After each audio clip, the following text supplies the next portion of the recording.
Yeah, difficult year. All of a sudden, friends turned to enemies. My life just went upside down. All of us in the car laughing, and then I said, oh, if I had to choose a religion that I believe in, or I believe the basics of, not having full knowledge about it, I would choose Islam. And everyone laughed at me.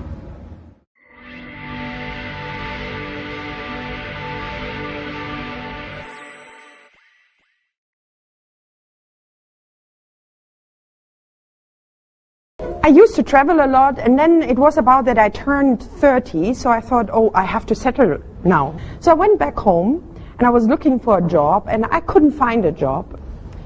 Nevertheless, I thought, okay, I'm going on vacation now, and I'm going to Dubai. So I went here, and after 2 weeks, I had a job offer. My mom and dad, they were really, really scared. Yeah, my parents, they're the same as me. We all have been very prejudiced. Western woman going to an Arabic country. Of course, everybody, because you hear stories, you know, and it was in 2002. No, end of 2001.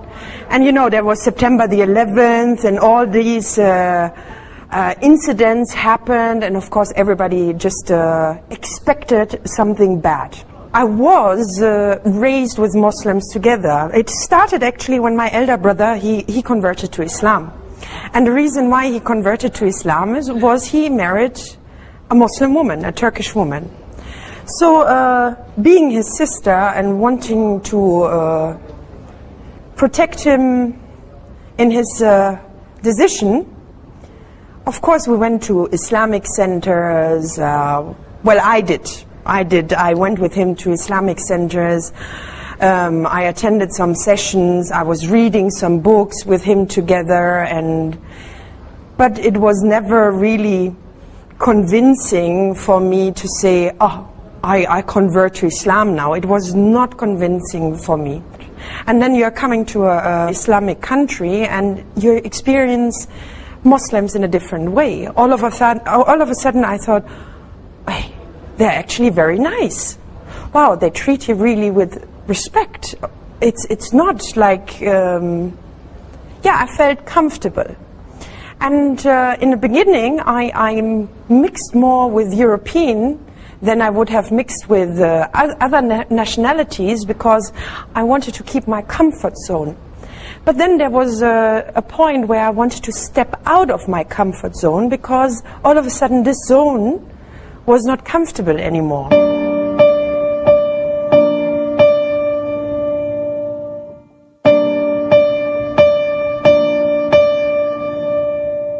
Six months before I spoke my Shahada, I started to wear abaya. I loved the abaya from the beginning, but I always avoided to wear it because I thought that's an insult to the locals here.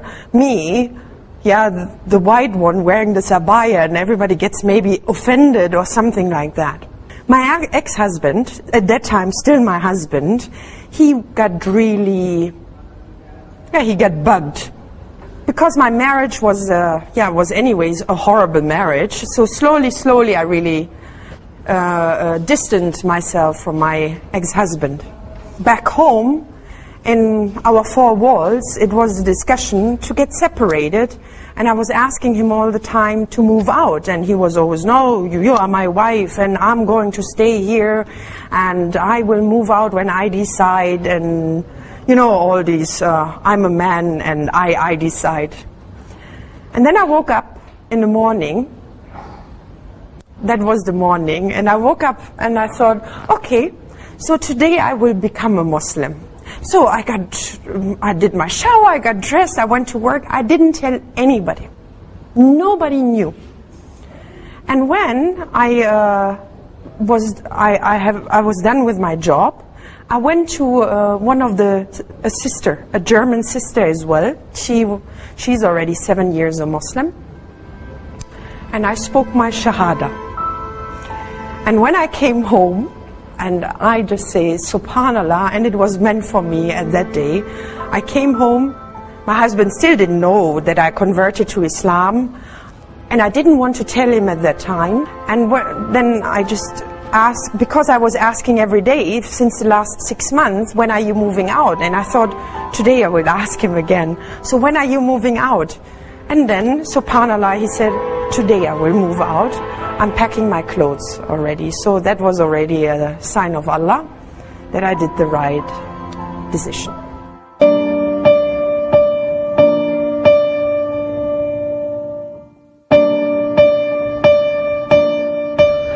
I spoke my Shahada on the 25th of June 2009. Until date, it was my most horrible year ever.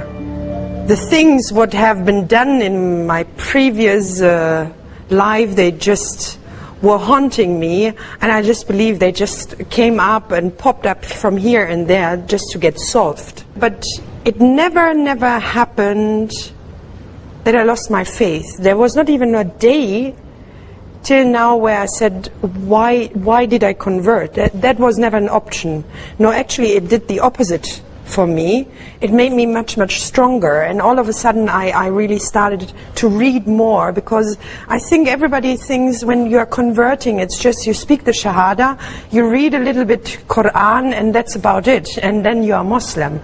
And it's not the way. And yeah, I just think all these difficulties which I was facing just made me read more and more and get more knowledge about Islam.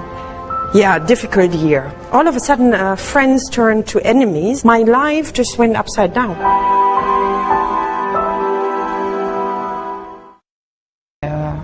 Thank Allah every day for such kind of friend.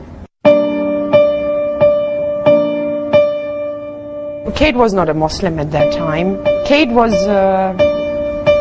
confused. I remember that you and I remember we went to that lunch together with my ex-husband and Neil, and I know, and this still sticks in my mind. I remember we were sitting in the car, and it was a Friday, and it was Jummah prayer, and we went through the Ras Al Khor area, and we saw all those cars, you know, those open cars, and 30 people were standing and holding themselves on that car going to the mosque for Jummah prayer. And we laughed so much about that because it was really, it was like a convoy. So we laughed very much, and we thought it is very dangerous going like this for a prayer. Why would they do that? Why would they risk their own safety, security, just for a prayer?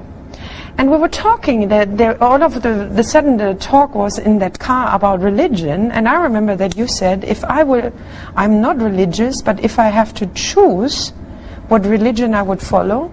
We were just, all of us in the car, laughing, and then I said, oh, if I had to choose a religion that I believe in, or I believe the basics of, not having full knowledge about it, I would choose Islam. And everyone laughed at me.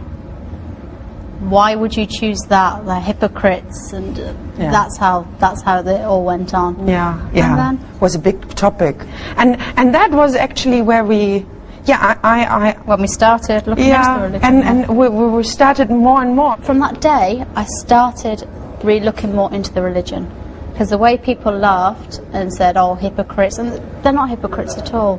And they said to me, "Why would you choose it?"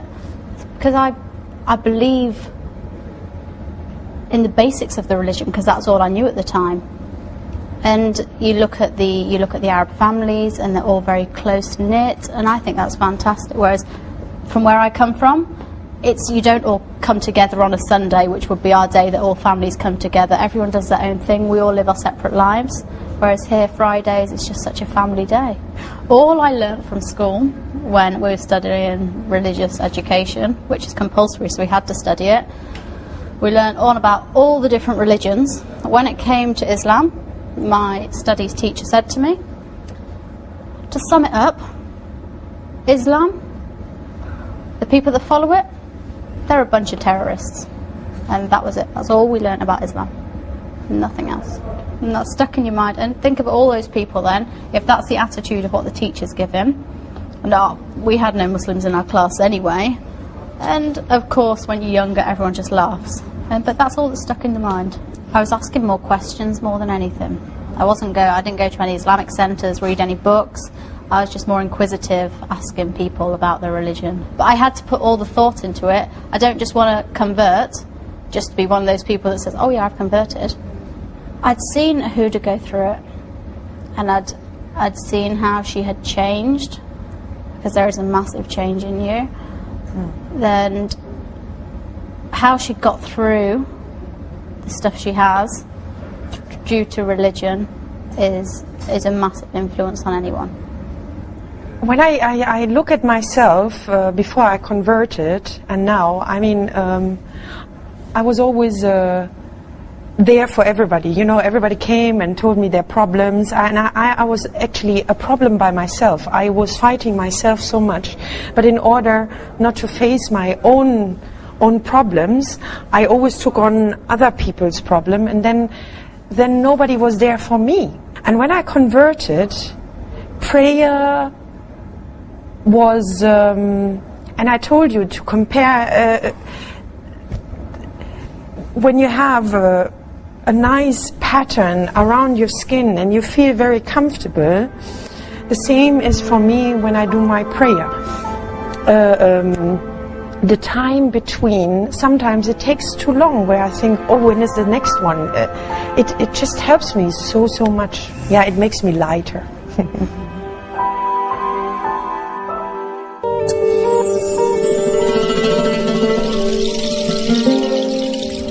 They asked me why I dress like this.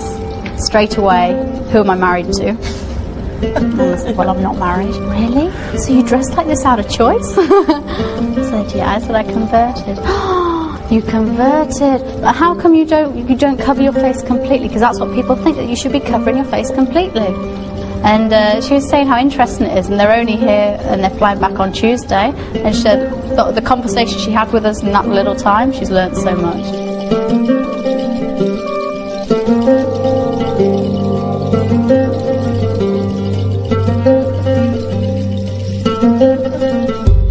Converting to Islam is not just wearing hijab. Islam starts in your heart. And it doesn't matter if somebody wears the hijab after 2 weeks or 3 months or 1 year. Important is that Islam started already here.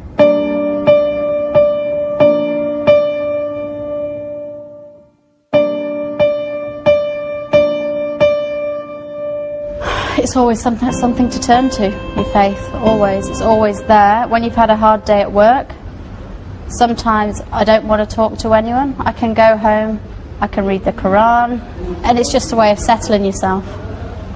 Yeah, I believe it's quite a challenge as well, you know. I would never have thought, I mean, coming from a non-spiritual family, I would never have thought that, you know, a prayer can make you strong, and that you even get up happily in the morning for Fajr prayer. You know, I remember it was especially on weekends that you were just tossing and turning around and didn't want to get up because there was nothing to get up. But now it's just happily, you know, when as soon the adhan is going on, and you think, oh, Fajr prayer is coming, let's get up. And then, you know, it keeps you so strong.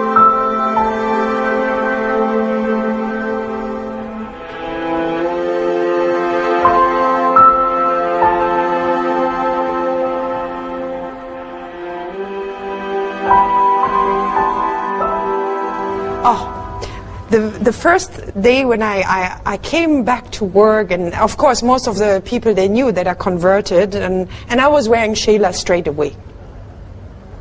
And everybody came, oh, this is haram. No, this you can't do. No, you have to start this one. No, you cannot do. No, this is haram. No, haram. No, and I'm thinking, Alhamdulillah, that my parents raised me being very, very strong, because I think After a week, I would have converted back. You know, it doesn't make it very easy. What? Everything is haram now? Nothing is allowed? Why I did even convert? You know, you could ask yourself that. But alhamdulillah, I was strong and I said, listen, if something is haram, I want to see it in black and white. You cannot come to me just like that and tell me haram, halal, haram, haram. That's not the point. Did you have the same? I converted, fantastic, and then suddenly they're throwing it down your throat. You must do this, you must do that, you must. And my mind was just boggled, and I thought, what have I done at first? But then afterwards, everything's worked out. I mean, I converted when I was 36. You understand what? 36 years, you just do different things, and it takes time to wipe that out because you have your certain routine. And just stand back, think how the other person feels. They're taking on a complete different lifestyle. My lifestyle's changed dramatically. Don't try to throw it down the throat. It will come in time to people. It will come in time. Because if you try to force it upon them, they'll walk away. I could have walked away, but I didn't, because it's so difficult. I knew what Huda went through, and the same thing. And so I think it's just part of the procedure of converting. You're always going to have the people who have their own opinions, who think you should be doing it their way. What I learnt about it, and I knew that it wasn't all about you must do it this way, you must do it that way. I knew that there was light at the end of the tunnel of all these people trying to put blocks in my way. They were all tests in my way. I remember, I have to add something to that, because Kate was very supportive for me, and I remember when we were sitting in that office at the bank. Yeah. At that time, I was newly converted, and she told me, actually, you know, when I see you, how many difficulties you're going through, but every time when there's a new problem, so many other doors are opening, I can see there's really somebody there.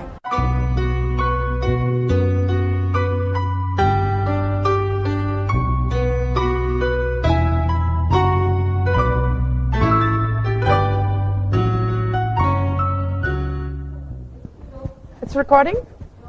1, 2, 3, 1, 2, 3. 1, 2, 3. Is it recording? Okay, now, you know, I'm losing weight. This is good. Don't change it. I like the, where is it? Ah, yeah.